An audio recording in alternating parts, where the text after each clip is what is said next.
Jæja, góðan daginn allir og velkomin á þennan fyrsta fyrirlestur Azure-hópsins á Íslandi og ég ætla bara að þakka ykkur að koma hérna á þennan fund.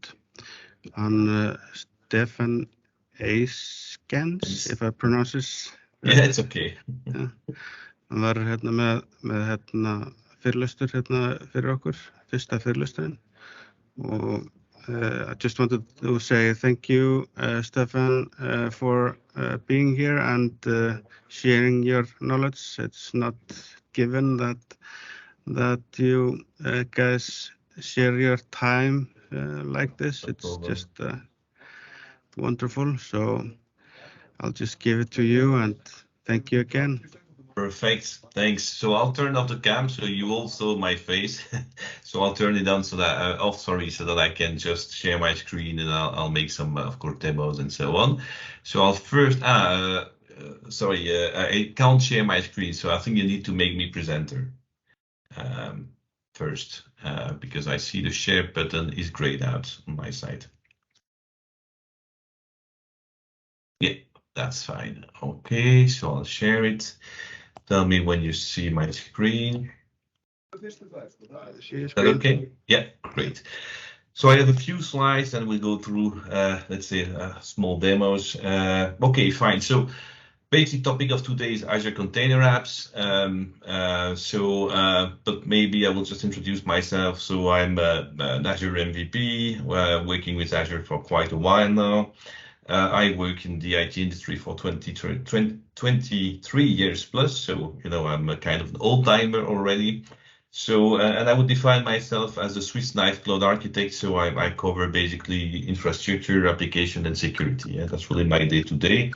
And I also love Kubernetes, and probably noticed as well that this is AKS at least becomes one of the first class citizens in Azure. Today, I'm also an AI enthusiast, but that's more like patient, let's say, or not really in my day-to-day work. And I also wrote a few books, and this one on Azure, it's free, by the way, so you can have at least a PDF if you're interested for free on the azure.microsoft.com. If you just Google this, you will find it. Of course, the paper version is let's say a paid one. And then this one is nothing to see with Azure. It's really more about software architecture in general. Basically, before jumping directly in the contents of container apps, I just want to come back a second on the container landscape that we have in Azure, because we have more and more solutions today. So what we have, and you might already be using this, is container instances, so ACIs. So I use them, let's say, with my customers mostly for jobs and asynchronous workloads, right? So ACI is very handy. It's a serverless, let's say, offering, so you can easily create an ACI, let it do something, then destroy the ACI, and you only pay for when it's running, right?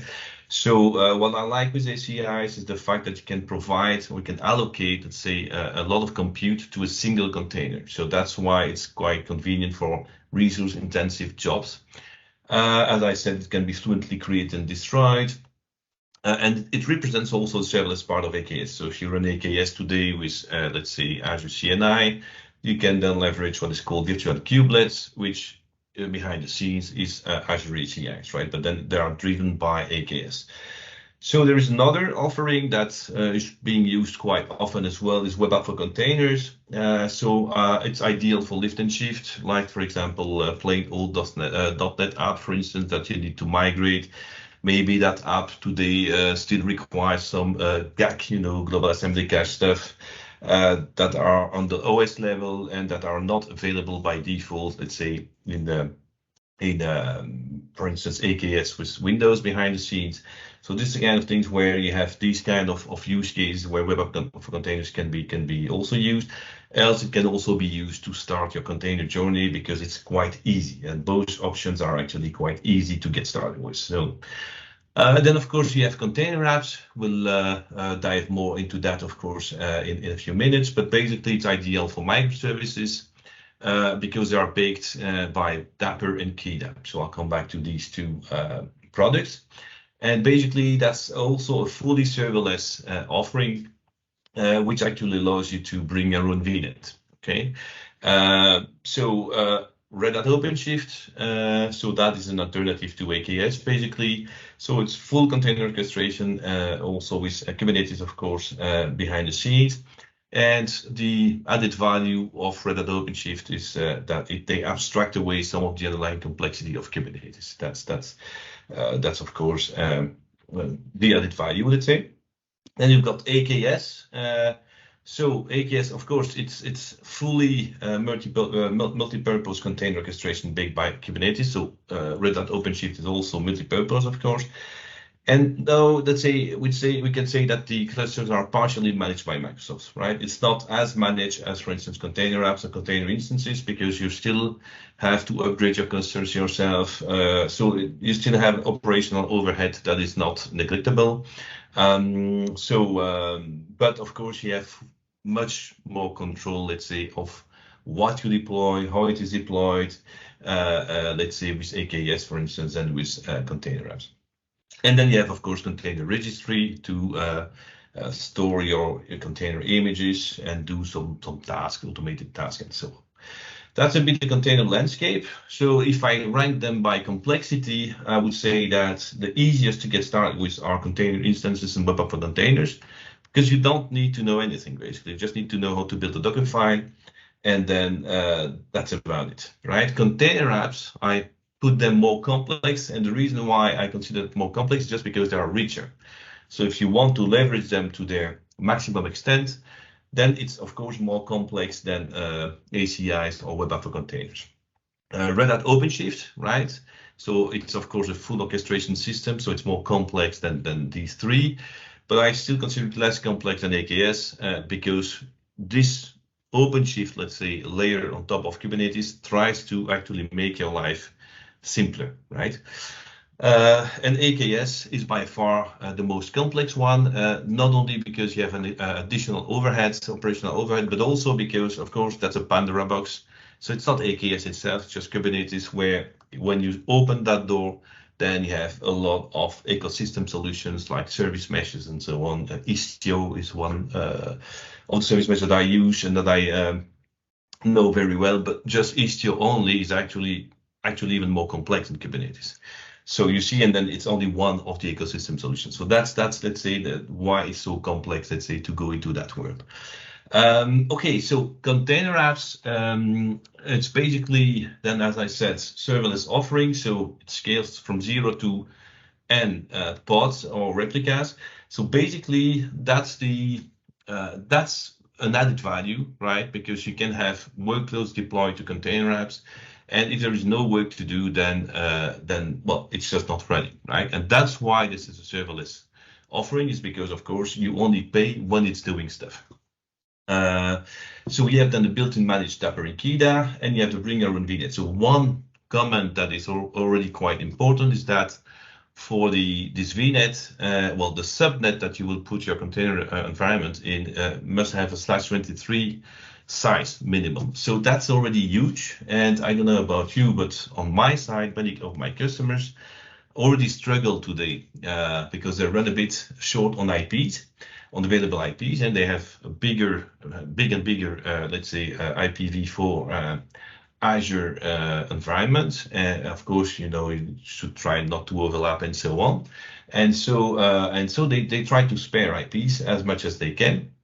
And of course, having this /23 minimum subnet size is actually quite annoying. And that's due to the fact that container apps behind the scenes use Azure CNI, which requires this as a minimum to start with. So it supports zone redundancy. So that's good as well. Okay, so for high availability of container apps. Yeah, it's serverless, but still you have, as a cloud consumer, some duties if you want to make it more robust. So that's the architecture of container apps. It's actually pretty simple, right? You have that diagram, I just took it from Microsoft. You have basically the environment, and then you will regroup in the same environment your apps, right? And of course, these apps somehow needs to be related to each other. We'll talk about it a bit later, but you don't have the level of isolation that you would have with, let's say, Kubernetes namespaces. So some people compare Azure Container Apps environments to Kubernetes namespace. For me, that's a wrong comparison. Yeah? So for me, I would actually more compare an environment to a cluster. And why is that? Because in an environment, in this case, it's a physical, right? A physical component that sits in its own VNet. While, for instance, a namespace in Kubernetes is just a logical component, and you have a lot of control over the namespace, which you don't have here, right? And so all the apps that you will regroup into that environment will share that environment, right? So you have less granularity today. Yeah? It might evolve in the future, but today you don't have as much granularity to control the workloads that are running inside a single environment. Okay, so so you have then basically this. It allows you to have multiple revisions of a single, let's say, deployment, right? And then you can run revisions, let's say, at the same time. I'll just show this. That's basically it. So it's quite easy to understand. So what to do really value proposition of container apps is, of course, to make your life easy and to still leverage some cloud native solutions. And one of them is KIDA. So KIDA is Kubernetes event-driven autoscaler. And so what KIDA does in a nutshell is that it will basically monitor some stores, right? It could be an Azure Service Bus queue, storage queue, could be storage account blobs, well, a source, right, where events happen, right? So like a blob gets added, a message gets added to a topic, for instance. And then KIDA, you will be able to plug, let's say, a KIDA to that data source, right, or event source, and KIDA will actually scale the handler accordingly. And KIDA allows you to scale from 0 to whatever you want. And that's really, it's reusing under the hood original autoscaler HPA, which is a built-in component of Kubernetes, but it comes with its custom metrics, right? An out-of-the-box HPA in Kubernetes is based on CPU memory. Here, KIDA will enrich this and come with its own metrics, but it's still the HPA that will scale out and down, let's say, the targets, the scale targets, which are either deployments, either jobs. Okay, so here that's also a diagram from KIDA. They have the main resource is called the scaled object. It's a CRD, custom resource definition, and also they have scaled jobs. Okay. And the external trigger source here are like, for instance, Service Bus and so on.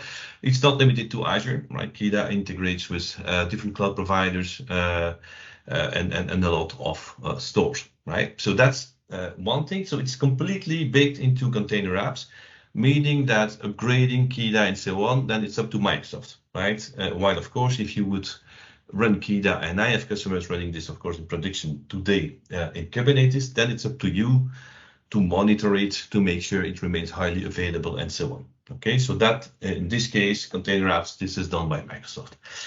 And Dapper, so it's the same, also completely handled by Microsoft in, let's say, the context of container apps.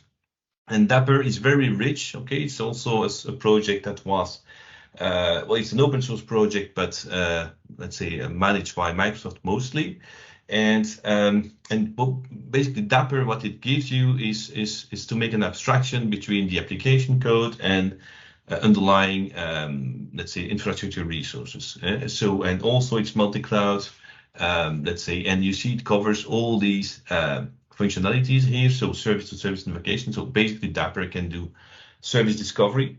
It helps you to handle your state, right? So if you have it keeps you, or it helps you to keep stateless services, right? So that the state is not in the service itself, but is stored in a state store, like Redis, like Cosmos DB, like whatever you want, basically.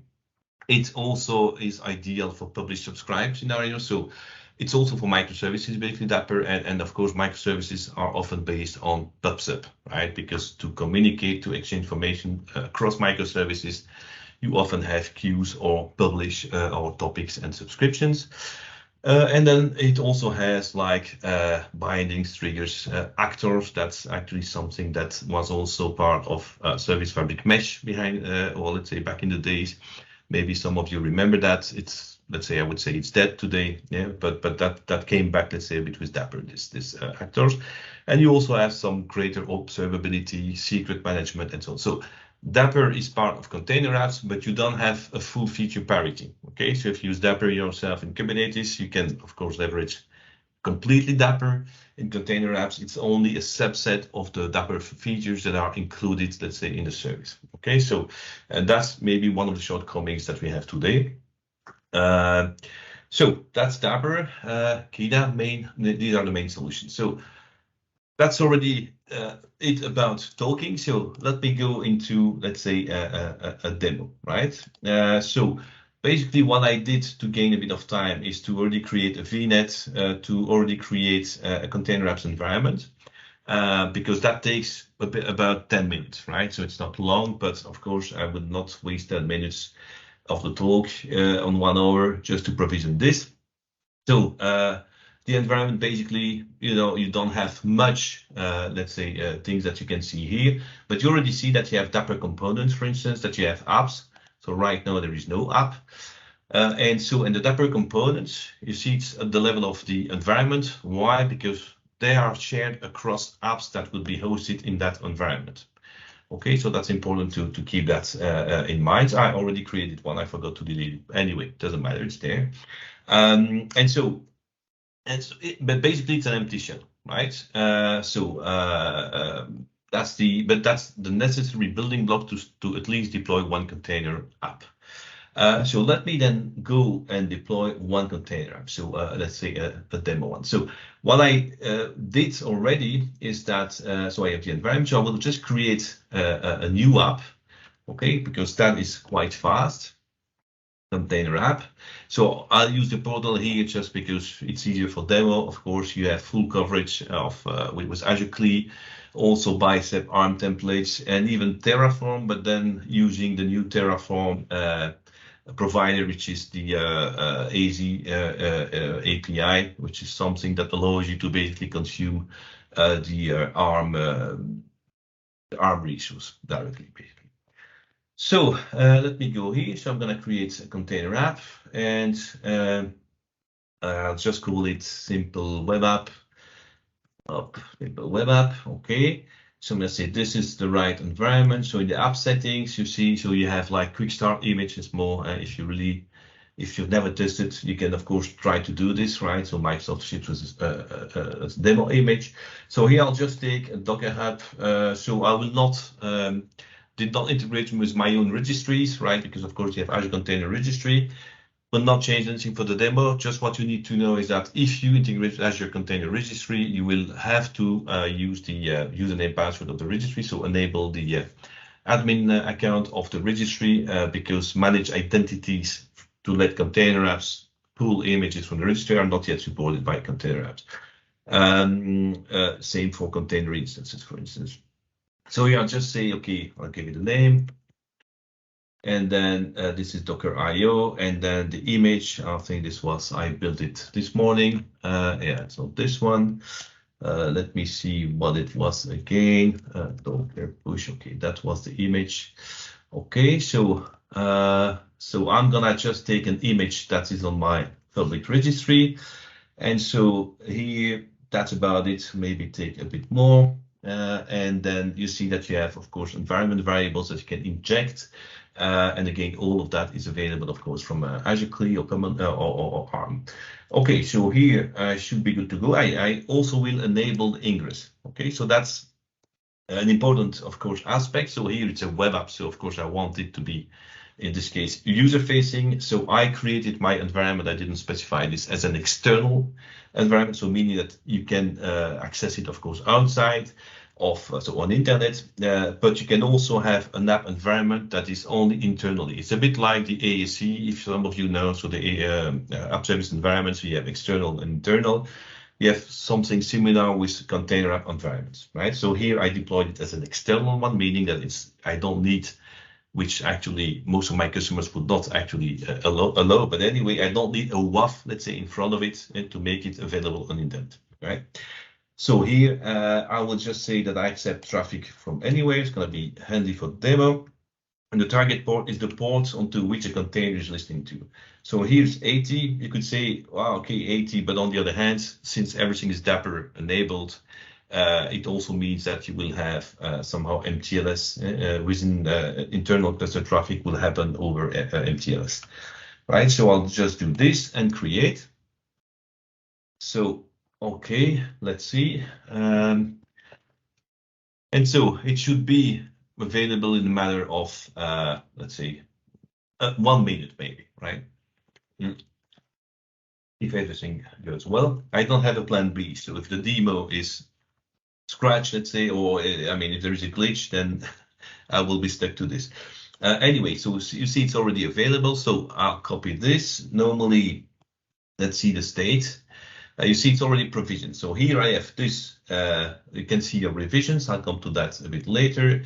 In my overview, you see that because I have enabled the ingress, then I have this URL that has become available. You can, of course, use custom domains, but by default, if you don't, then it will actually give you a pretty creative name here, right? And then, of course, the domain is going to be westeurope.azurecontainerapps.io. But you can, of course, come with your custom domains.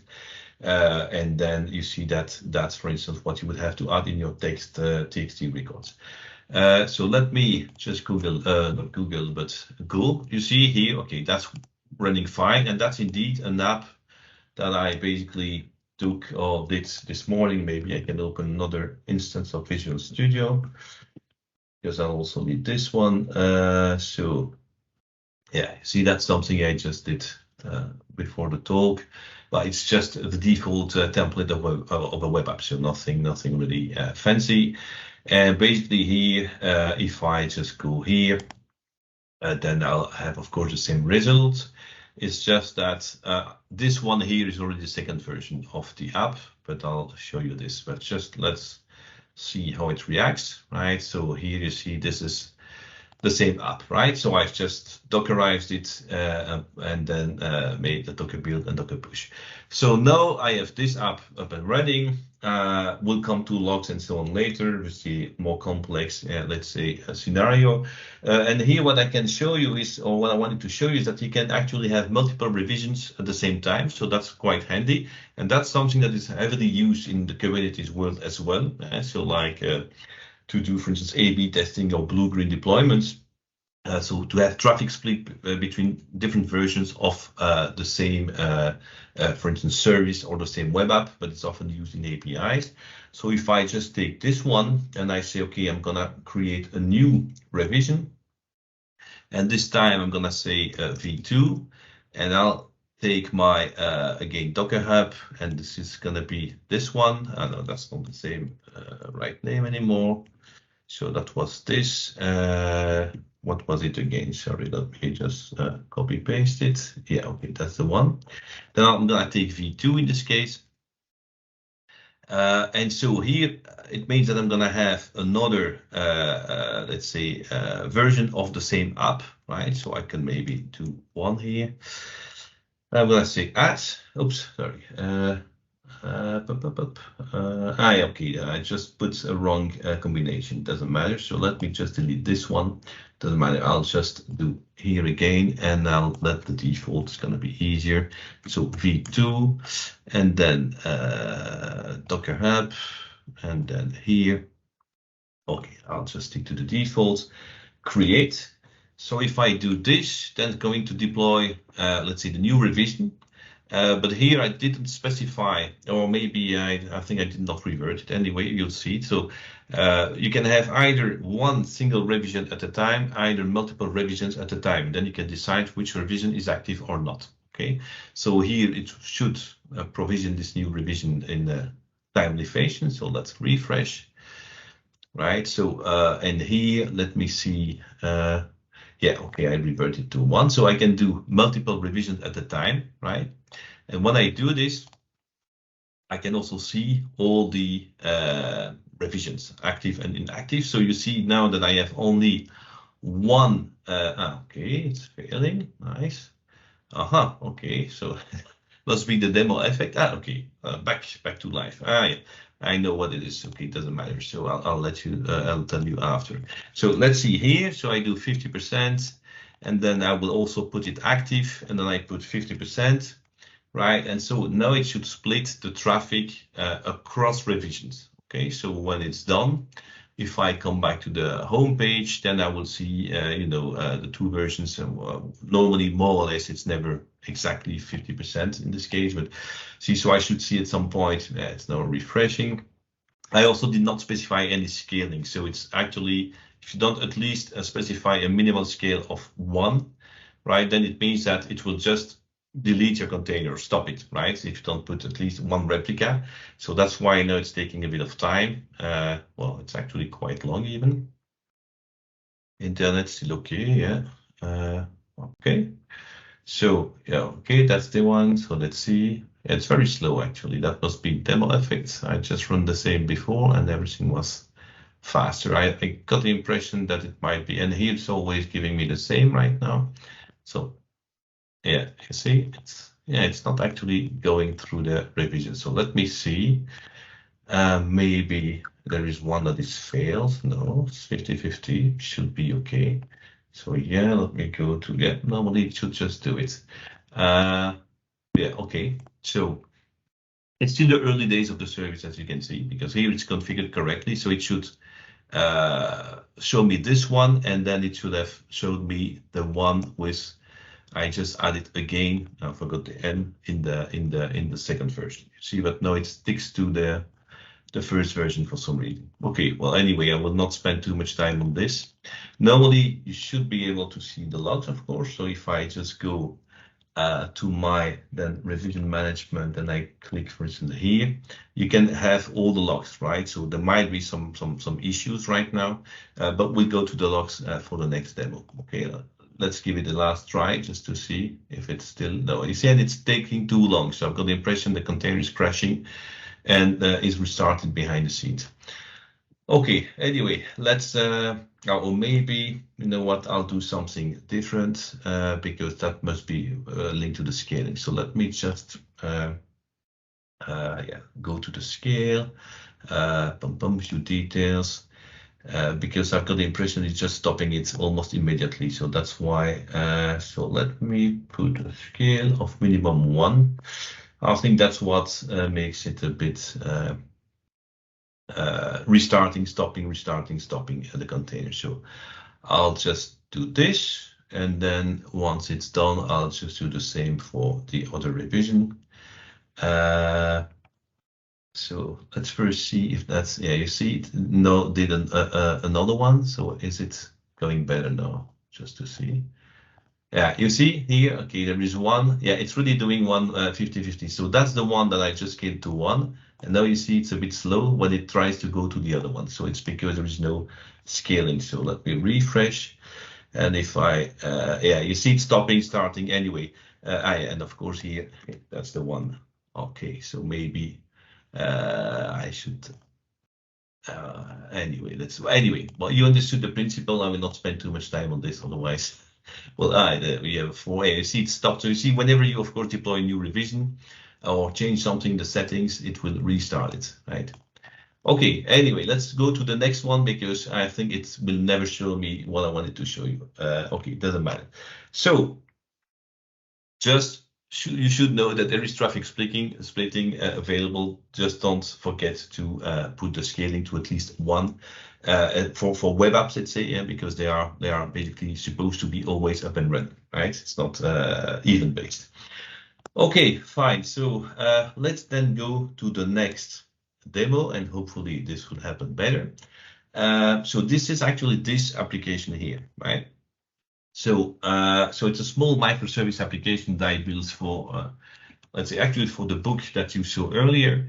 And I just adapted a bit for container apps. But when I say I adapted it, it's just to use the latest version of Dapper because this one was using an older version of Dapper. It's as simple as this.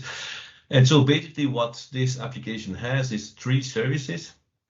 So one that takes orders, and so you can either, let's say, create a new order through an API call, either create an order through a message bus, right? So you will receive the order from the message bus. And so, and then you have a shipping service that whenever an order is created, it's starting the shipping process. But before starting the shipping process, it's checking if the order exists or not, right? This is, of course, some kind of fixed scenario, and they're all, of course, completely isolated from each other. And so they basically communicate through message bus, okay? So Azure Service Bus, topics, and subscription. And so it's using, of course, Dapper components, and that's why it was a good idea to push that also in container apps, because Dapper is included inside. So let me then deploy these apps to my environment. So for this, I will use basically Azure CLI. So I have my cheat sheet here. So I'm gonna take this one. So that's the first one, or let me actually even start with, well, it doesn't matter, this one. Okay, so let's do this. Okay, copy, paste, it will work. Copy, paste, okay. So I'm creating this one, right? So it's just creating one of the container apps. I'm saying here that I want, let's say, a minimum replica of one. Okay, so that will prevent me from having the same problem as before. Although here it's an event-driven app. Okay, so that's the order one. It's internet-facing, so you could say you have at least one always available. The others, you could actually argue that they can be from 0 to n. Yeah, but I will basically deploy all of them. Right up. My keyboard is a Bluetooth keyboard, and sometimes it's a bit annoying, so I'll already copy this one. So these are the three services that we could see in this diagram, right? Okay, so order processing, shipping, and order query, and I already have a service bus deployed. So okay, that's the last one now. See, deploying container apps is quite fast. So environment about 10 minutes, and an app, of course, it can also depend on the size of your container image as well. Okay, so here I have to have the app up and running, basically. So if I refresh, now I should have more apps, right? So okay, that's the Azure portal. The order one should come as well at some point, right? Okay. Well, I need to have the other one. Yeah, it's there. So if I take this one, so here I have my ingress here, right? And so my services are, let's say, using Dapper. So I can maybe show you the solution a bit so that you see what it means. So this one I can close. And so this is basically, you know, 3 services here, right? 3 APIs, so nothing more than this, and they use Dapper. Let's say so with the Dapper SDK. Although for those who don't know Dapper, Dapper works with every language, providing you have an HTTP client or a gRPC client. And so you don't need to have any SDK. But of course, the SDK makes your life easier to integrate, but that does not require anything else but an HTTP client or gRPC client.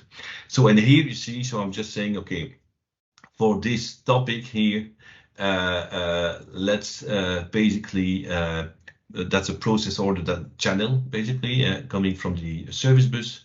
And then I have also, it supports HTTP post as well. Okay, so meaning either API call, either coming from service bus. And when, let's say, a comment is, or an order, sorry, is received, well, it creates the order, and then it's publishing the fact that to the shipping topic that a new order is ready. Okay, and then the shipping service will basically do the same, right? Sorry, it's basically here, controllers. And it's gonna listen to, let's see, the shipping topic in this case, and then it's going to process the order, but before process the shipping, but before it will check if the order exists or not. Okay, and my order query is just a fake, let's say, I mean, it's not really linked to a database. It's just making a check in memory to see if the order exists or not. And that's the big picture. And so what is important here to show is, of course, how these services interact together. So as I told you, components are shared at the level of Dapper components, which are the building block that allow your application to talk to something, like it's a service bus in this case. they are shared or define the level of the container apps environment and then share across container apps. And so if we come back to here, so you see that basically here Dapper is enabled, that the name of the app is the app ID, because you need for service discovery to give an identifier to the service you deploy, right? So here I just called it order, and that it has access to this PubSub component. So in the component itself, you have a way to scope this component so that you not share this across all the apps that belong to the same environment. You can also do that in Kubernetes. Here it's just I did not scope it, right? They all have access to it. And so I have this. So let's see if I do, if I try it out. Hopefully now the demo will go just smoother than the previous one. So I will just have to change basically the host header, right, of this guy. And so what I do here is that I'm taking the API channel and I post a dummy order, right? And that's it. So let's see. Okay, to 100, that's already a good sign. Okay, fine. So let me see if I go to the log stream, if I see indeed something happening. So you see that I've got one replica, that there are two containers, the Dapper-D container and the order container. So you see here the logs show that indeed something is happening, right? So if I do this, you see that indeed this is just going well. So let's see if the shipping service also gets its stuff. So maybe I can just duplicate this tab and see if the shipping service does its job, because you know they are communicating with each other through service bus PubSub. So let me see, of course, here I need to go back to the other app. So this is shipping. And so let me go to log stream and see. So yes, you see there is some activity. So here, remember the flow. So I'm making an API call. My order process service says, okay, I'm creating the order. It creates an event about the creation of the order for the shipping service. The shipping is catching that. And then the shipping is also calling the order query service. So if I go back to this one and I go to order query, I should also see some activity here, and then showing that the whole chain, let's say, is working fine. Okay, so if I go here, again, you see that I also see that query is reacting to the event. So that's actually quite nice. So what is nice is, of course, the inclusion of Dapper, okay, and that it's fully managed. So your only duty as a cloud consumer in this case is to define the components and scope them, possibly to what, let's say, needs to be scoped. I will show you how the component looks like so that you see a bit, let's say, that it's not just magic. So let's come here, go to Dapper components. So if I click on this one, you see that it's type, and here it's all documented. So the UI is not very user-friendly today. Okay, so if you basically want to add a new component, you have to type yourself the type, or of course you can do that with Azure CLI. But the UI indeed is not very handy. So, but it's all documented in the Dapper doc. So if you don't know what you put, scopes, as I told you, you can basically say that components are just scoped to a few apps, for instance, so that not every app in the same container app environment can leverage that component. And then you have some connection string information, of course, and you have some secrets that you can define, right? That's a secret. You can reference that in the component, and of course let's say the component will be defined according to, of course, the type that you use, right? It's all documented in Dapper as well. And that's about it. So it's not like a big deal. And so this component is actually linked to a service bus. And if I just take the name of that service bus, let me go here. You see, this is the name. So maybe I can open another one on, let's say, open the service bus itself. Because remember, we have two channels. We have the API channel and I have the service bus channel. So you could imagine that orders could come from different places, right? And different channels. So let me then go to service bus and then just take this one. Okay, that's the first one. Okay, so let me kill this one. So if we go here, you see that I've got basically some topics. So that's the one that is used by this application here, and shipping. And these are both topics. So if I go here and I go, I use Service Explorer, I can also, let's say, send orders by here. So let me send a message. So I'll need my cheat sheet to just send it. I'm somehow simulating a sender, right? So what something could send into the service bus. So, and I'm simulating Dapper as well, because say that my sender would use Dapper, it would post this message this way. Okay, so I have to, for Dapper, for the receiver to understand that this is linked to Dapper, you need to follow some conventions. So let me do just a repeat send, and I'm gonna say I'm gonna have hundreds of them with 100 milliseconds, right? So that's handy to test some stuff with Service Explorer. So I'm just gonna do that. And normally you see that I see that this is indeed being processed right now, okay? So that's all great, but what about the scaling, right? Because right now, but I'm not sure if I invalidated the scaling rule, so let's see, I think I did. Right now, if I go to my order, let's say service, if I look at scale, yeah, I invalidated because I just redeployed, so that's fine. So you see that basically, yeah, there is a minimal replica of 1, maximum of 10, and that's only based on CPU and memory. Okay, so when you use scaling this way, you don't specify scaling rules, then it will just use the HPA, right? And HPA out of the box is using memory and CPU. And of course, how does it know if you have if you are reaching the limits? It's because when you provision an app, remember, you need to choose the amount of CPU you want to use and the amount of memory. Okay, and so of course with this information, it knows how it needs to scale basically. So you already have this scaling capability, but of course that's not using KIDA in this case, just using traditional HPA. So here, if I want to define a specific scaling rule with KIDA to react on the number of messages I receive here, you see I'm still processing. Let me see the chat just to see. Okay, you still hear me, guys, right?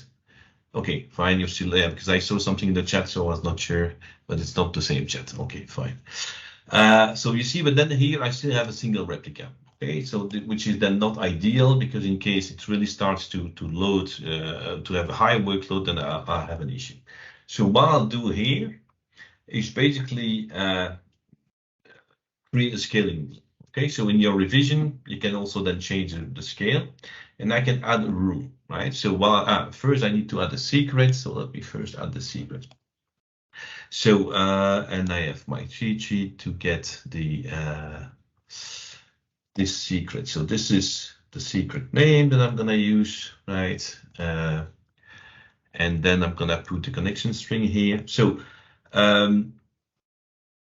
yeah, so also I said this is using this is supporting managed identities. In this case, I'm still using keys, right? Which is not ideal. And to be honest, I don't even know if Dapper inside container apps is able to use the managed identities, right? So I've not tried this one, to be honest.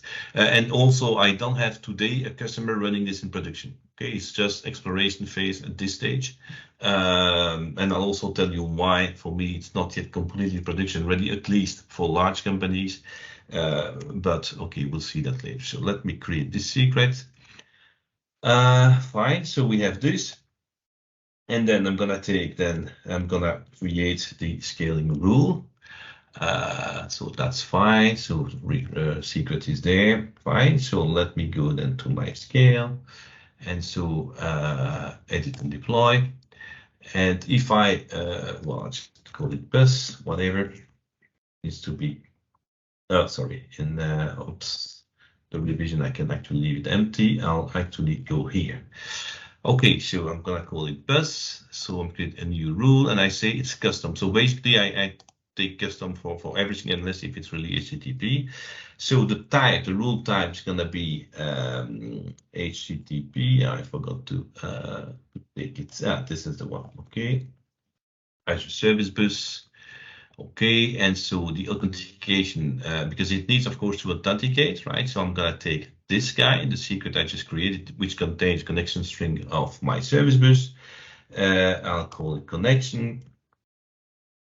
And then I'll basically put some metadata. But first, maybe I will purposely make something wrong, okay, so that I can show you how to troubleshoot when it's not working.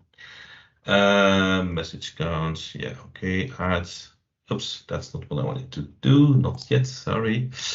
Add here, this one. Okay, let's say 10. These are Dapper, let's say, configuration items that you have to provide, which of course vary according to the type, of course, that not Dapper, sorry, that's KIDA.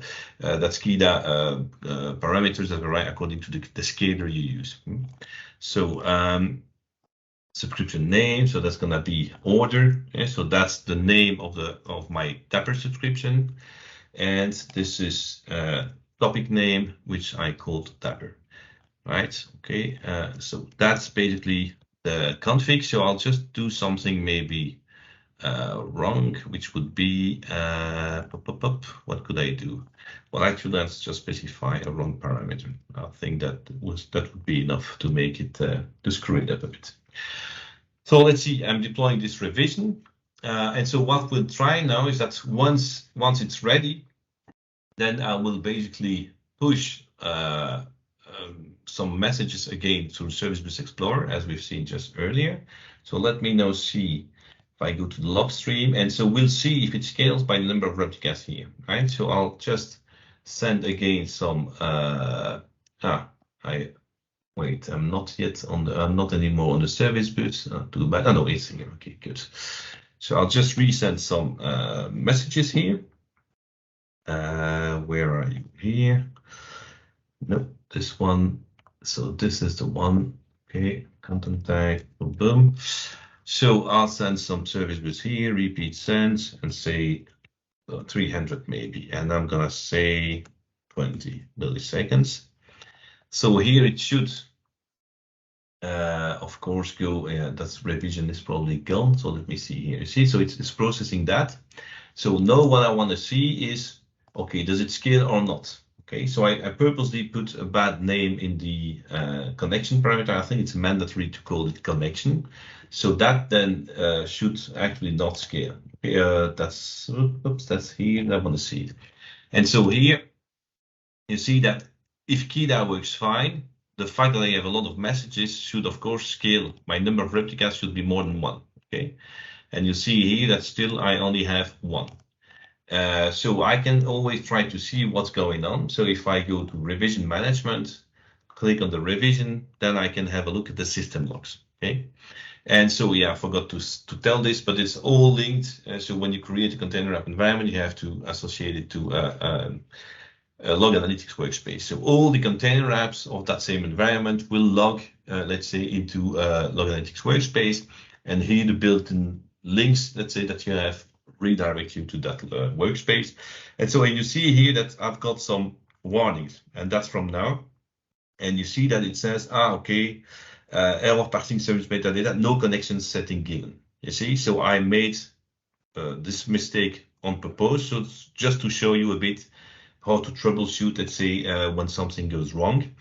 And so you see these are KIDA logs. So of course in the system logs you will have KIDA logs, Dapper logs. Okay, and of course real system logs, some of the system logs that similarly as what you would have with Kubernetes. And then in the application logs, then you will of course have your own logs. Okay? So that's basically how it is. So now let's try to fix the issue, right? The config issue. So I'm gonna come back. It's still, by the way, queuing here. You see. So of course I still have one replica, and because KIDA failed. So let me go back to revision management, fix my tiny issue. Where are you? No, sorry, it's here. Scaling, yeah, few details. And so I'm gonna do edit and deploy. And I'm gonna, sorry, I always do, sorry, my phone, I'll just switch it off. Oops, okay, sorry for that. Put myself in here. flight mode. Good. So if I go here, so that's the one I want to change, and then I will just call it connection. Okay, so that's mandatory. You see, that's what I say. Okay, the UI is not very user friendly yet, but anyway. Okay, anyway, in most companies, you will anyway use only infrastructure as code to deploy everything. So somehow the UI to provision, you don't care too much. So it's deploying this new revision. And so now it should, let's say, once this revision is up to date and ready to be used, then it should scale. Okay, of course, I need to resend some. You see, it's still ongoing. So the ones from my previous service bus is still ongoing. So maybe it will already scale at some point. So let's see. Of course, KIDA scales, but it's not like in a second. KIDA first needs to connect to the data source and then see the length of the queue that you define and then scale workloads accordingly. So let me see. Still nothing. Maybe I will add a bit more stuff just to make sure. So let me refresh. Yeah, because you see here, you still see some logs, but actually the queue is empty. So let me just send again some data. So this is the one, Control C, and then repeat send. This time we're gonna say 500 messages, and then I'm gonna say 50 or 20 milliseconds. Okay, send. So maybe I can really refresh it completely. So now it's restarting for something else. So it should at some point, if everything goes fine, you should have more than one replica here. Okay. In the meantime, I can maybe also try to look at my log. So I'll come back to the no, that's not the one, to the new revision, just to double check. Where are we? So order, revision management, and then this one, and then system logs, just to see if you have something still about KIDA. Okay, sort by time, that seems to be okay. KIDA started, it doesn't seem to fail, you see. So this one, no, it seems to have started correctly, right? This is from now. So then we should at some point see some revision, but sometimes you have also UI bugs, you see. So that's maybe it's already running multiple replicas, but you don't see that in the list of replicas. So sometimes a bit annoying. Okay, I think it's gonna be some. The demo gods are not with me today because normally here I'm pretty sure that Dapper has already more or scaled out the stuff, right? But here you still see only one replica, although I'm pretty sure it should be more than one. Okay, so in any case, I cannot. You see, that's maybe one of the downsides of container apps. If you are in Kubernetes AKS, yeah, you have full control. So, okay, you can go directly to the KIDA logs. You directly see, okay, did KIDA already scale out my replicas? Yes, no. Or you go to your deployment, you see the number of replicas. It's way easier, of course, to troubleshoot when something is not working as expected, let's say. Here it's more black box, so that's the downside. Let's say it's although you have the logs available in log analytics, it's still more black box than, of course, having directly access yourself to the underlying Kubernetes. Well, let's try a last one to see if now it will scale or not. Sorry, or if it's scaled in the meantime. No, you see, so you don't see any scaling. So maybe what I can do is just, let me see, I'll still double check to make sure that I clicked everything correctly, because I would like this demo to work. So where are we? View details. So edit and redeploy. Maybe I'll give it another name too, just to identify it. Yeah, I will actually give it another name. So scale, I call it scale, so that I can identify that this one is indeed up and running. Yeah, let's do that way so that I can see really. Normally, it's better to prefix anyway your revisions with a revision prefix so that you can also easily identify them, right? So if I come back here, let's see. Okay, no, it's really that one that's running. So let me then now see log stream again. Okay, still nothing. I'll make a last try, and if it doesn't scale, then too bad. We'll have to stop because it's almost 2. Let me try to send again some messages here. Yeah, okay, maybe I can also do this.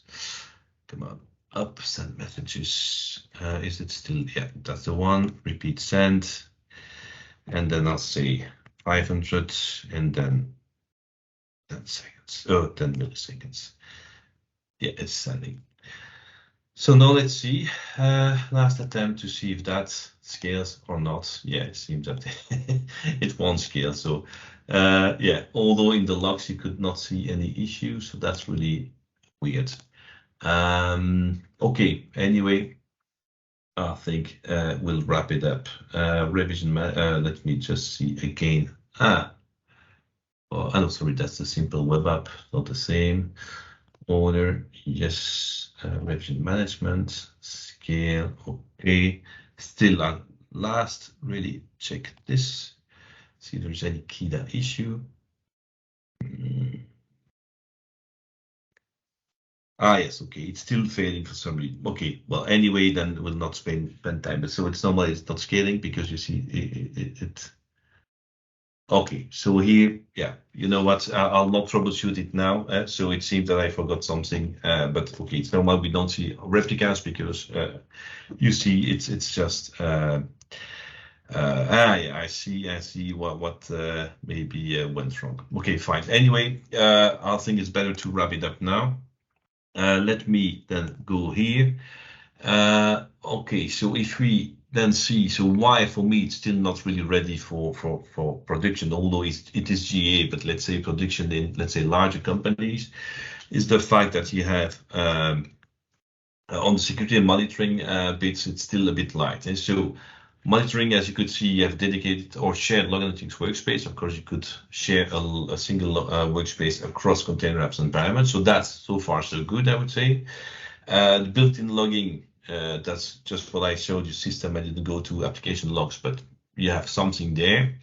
But okay, you only have a few metrics available in Azure Monitor. Okay, so if you really want to say, okay, I want to put alerts and so on, then you will have some extra work to do compared to all the coverage you have, for instance, with Container Insights, with AKS. You see, so you see that it's still the early days, let's say. In terms of security, well, you have a few built-in policies, but not about containers themselves. Okay, so if I see the time I spent with clusters at customer side on AKS clusters, I mean, where I need to really have a strong segregation, you know, between workloads that are inside the cluster at all layers, and layer 4, layer 7, with service meshes and so on. When you see how complex it is to have, let's say, a zero trust environment, well, that is not yet doable with container apps, right? So, and also the built-in policies here, they only cover the config of container apps itself, but nothing about the containers running inside the container apps. While, for instance, for AKS, the built-in policies do also check. Really, you have the gatekeeper. Let's say a component that will let's say accept or not or deny a deployment in Kubernetes, which, for instance, you have these kind of things here. If you test it yourself, you can run as root here, okay, in container apps. All things that, yeah, none of my customers would accept, basically. So you have VNet as a VNet as the only security boundary, but again, remember, 1 VNet/23 minimum and the subnet size for your container app environment. You don't have, for instance, the capacity that you have with AKS, with, you know, node pools that you can map to VNets or to subnets, for instance, and of course the namespace segregation, right? That is something lacking. So here, if you really want to have solid boundaries across apps that are running in the same environments, it's really hard today. But it supports managed identities. As I said, no real network segregation inside the same environment. And it's still a limited support of Dapper features. And I think that's, once they really have feature parity between Dapper, let's say, without container apps and Dapper with container apps, then it could be better, because Dapper also has features like access control. So you have MTLS, but also you can put in Dapper things like, okay, this service can talk to this one, but not to this one. It's still layer 7 only, let's say, checks, but that, let's say, in modern approaches, this is more and more accepted, right? That is, don't only rely on network. But you see, so today that's still a bit limited in terms of features for, let's say, production grade or enterprise grade applications, and for applications that have a strong security culture, let's say, or even moderate. Okay, so that's it. Gisli, if you want to, maybe I give the floor back to you. So there were a few glitches in the demos, but I hope that you had at least a good overview of what this service has to offer at this stage. Yeah, I think the best thing in demos is when there are errors, you get to learn how to debug them. Yeah, indeed. Yeah. Yeah, we're out of time, so I think if you want to maybe ask Stéfphane a question, you can reach him at LinkedIn, or do you have any other contact information? Yeah, LinkedIn is indeed easy. Twitter, of course. I can also put my mail in the chat, so that's not an issue. For me, I can still stay a few minutes, so that's not an issue. So if you have a question right now, you can always ask it, and that's my mail otherwise. Okay. So I'll let you. Any questions right now? Just shout out. Someone is typing. Yeah, someone is typing. Yeah.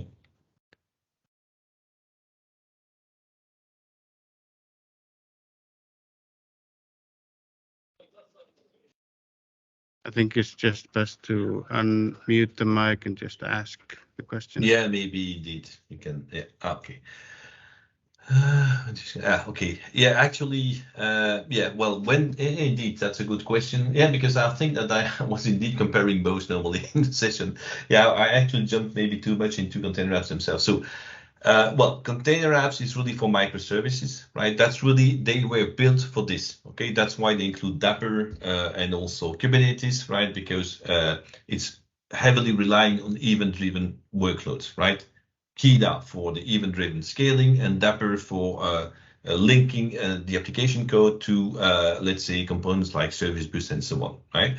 That's the primary purpose. And the biggest difference with Kubernetes is that, of course, AKS, you can run anything you want in AKS, right? So by choosing the VM SKUs that you want to associate with a node pool, so it could be specialized for AI, for instance, or for indeed web APIs, or you see, so container apps, it's very limited for me to web-facing stuff, right? Just a simple web application or microservice application, but still, which are not too much compute intensive. Okay, so it scales, it's elastic, but if you looked at what you can allocate max to a given service, it's only 4 gigs. Okay, so you cannot, let's say, run jobs, for instance, in container. I would not run jobs, let's say, it's certainly not resource intensive jobs in container apps. Okay, so it's mostly microservices, while AKS it's for everything. But AKS, you have to accept, let's say, the operational overhead that you don't have with container apps. I hope that answers your question. That's, let's say, in a nutshell, how you could choose either. And also, I would say, depending on what you know, right? I mean, what are the current skills you have in the house? Because container apps are much easier to get started with than AKS. Yeah? So I think that also makes a difference, of course. If you're just starting your container journey, then container apps, and if you are indeed in the microservices world, it's probably a better choice, actually, because it's much easier as well. Yeah. If you have any other question, I'm fine to take. Else. Any other questions? If not, then we're pretty good. So, Stéfphane, I'll just say thank you. I think we should just wrap it up.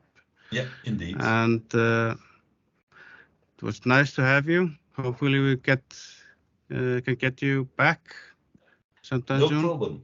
Yeah. So if we stay in touch. Okay. So if sometimes you need, I'll be happy to present another topic or the same one, but when the service is more major. Yeah. Okay. Absolutely.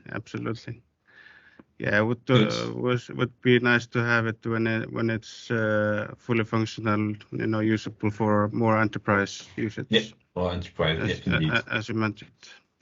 So, Good. thank you, and see you soon. Yeah. Thank you. See you guys. Bye-bye. Bye-bye.